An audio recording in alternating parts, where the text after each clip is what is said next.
Bonjour les cinquièmes, c'est parti pour ce nouveau chapitre, le chapitre 6, qui est parfaitement d'actualité puisqu'il parle des micro-organismes de notre environnement. Alors, les micro-organismes sont des êtres vivants qui sont trop petits pour être distingués à l'œil nu. L'œil humain n'arrive pas à voir ces êtres vivants trop petits. Par exemple, ici, vous avez une bactérie. Les bactéries sont des êtres vivants faits d'une seule cellule, unicellulaire, qui ne mesure seulement que 5 micromètres de longueur. Il faut savoir qu'un micromètre, c'est 1 millimètre, divisé par 1000. Donc du coup, vous avez ici une image de bactérie. Alors cette bactérie-là, c'est une cellule, sauf qu'en plus, elle a des cils, elle a même 3 flagelles à l'arrière. On peut dire que c'est une bactérie toute option. Parmi les micro-organismes très connus, vous avez également les virus. Alors les virus sont encore plus petits que les bactéries, 50 fois plus petits, puisque un virus c'est environ 0,1 micromètre. Vous voyez, ce virus ici s'accroche sur une grosse cellule. Cette cellule, en fait, c'est la même cellule que celle-ci. C'est pour vous dire à quel point ils sont plus petits que les bactéries. Ces virus, ça ressemble un peu à une machine. En fait, ils vont rentrer à l'intérieur des cellules et se servir de la cellule pour se multiplier. Au passage, ils vont la détruire. Ce qui d'ailleurs nous pose problème actuellement avec le fameux coronavirus qui nous confine tous. Il ressemble à ça, le coronavirus. Parmi les micro-organismes, il y en a d'autres sortes. Il y a également les champignons. Les champignons sont d'assez gros micro-organismes. Ils peuvent se multiplier et devenir suffisamment nombreux pour eux-mêmes carrément être visibles.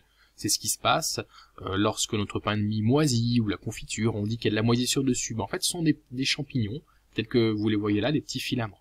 Mais ces champignons, avant d'être aussi nombreux, ils sont très légers et sont capables de se propager dans l'air, dans l'eau, à la surface des objets. Alors, tous les champignons ne font pas moisir nos objets.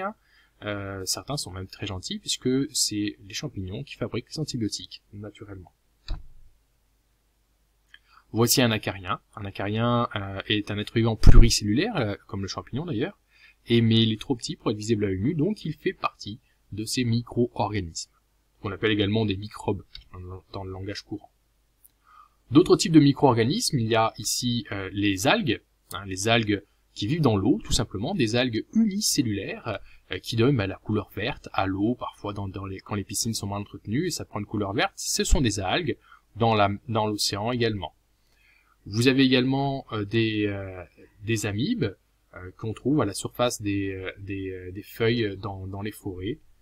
Parmi tous ces micro-organismes, certains peuvent être pathogènes et donc du coup, c'est ce que je vais vous montrer ici. Alors, vous avez ici justement le virus de la polio et le virus les bactéries, des streptocoques qu'on trouve dans les excréments. Donc ce sont deux micro-organismes qui peuvent entraîner des maladies.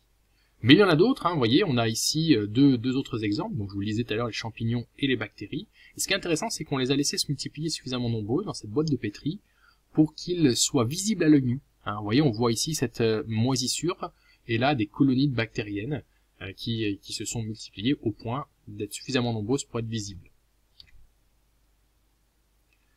Alors, ces micro-organismes, faut le savoir, ils sont présents partout dans notre environnement.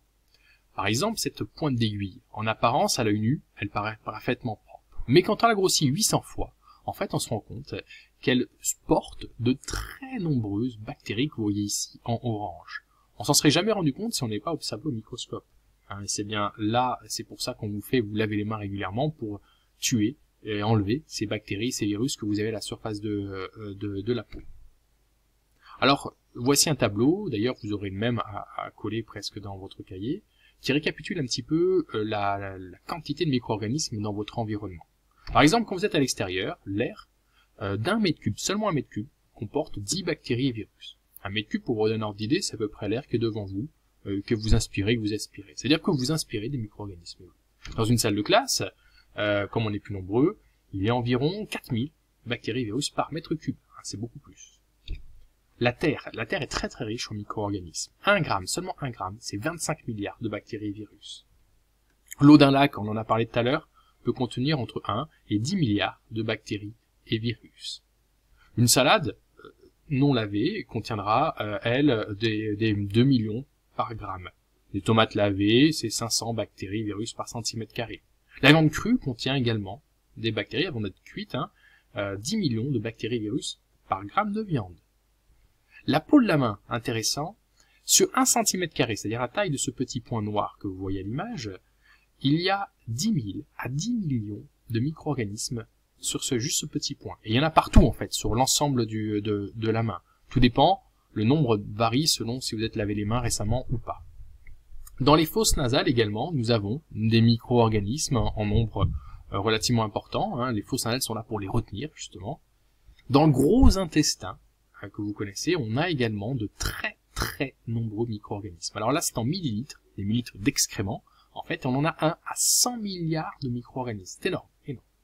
Et malgré tout ça, notre sang, lui, est parfaitement stérile. Ça qui est intéressant, c'est qu'il n'y en a pas à l'intérieur du sang. Sauf quand vous êtes malade, évidemment.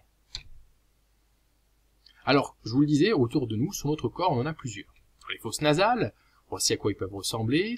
Dans la bouche également, on a beaucoup de micro-organismes, dans la salive, sur les gencives, etc. C'est pour ça qu'on se lave les dents régulièrement.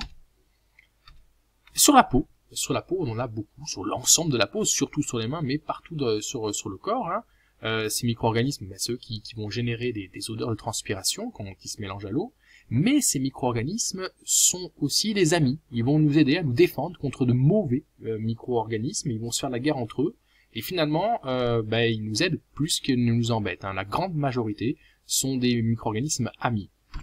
Tout comme ceux qu'on a dans le gros intestin, qui sont très nombreux. Alors là, c'est l'intestin grêle. On en a un petit peu l'intestin grêle, mais le plus grand nombre, c'est le gros intestin, puisque regardez, on en a 100 milliards de bactéries dans le gros intestin.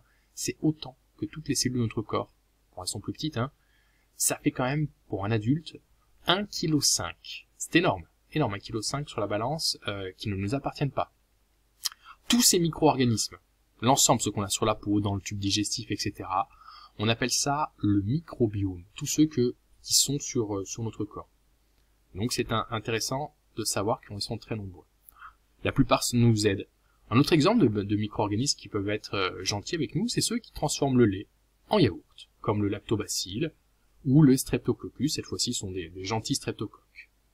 Voilà pour ce petit diaporama, cette introduction, ce grand 1. Je vais maintenant vous laisser écrire la leçon qui correspond à ça. À bientôt!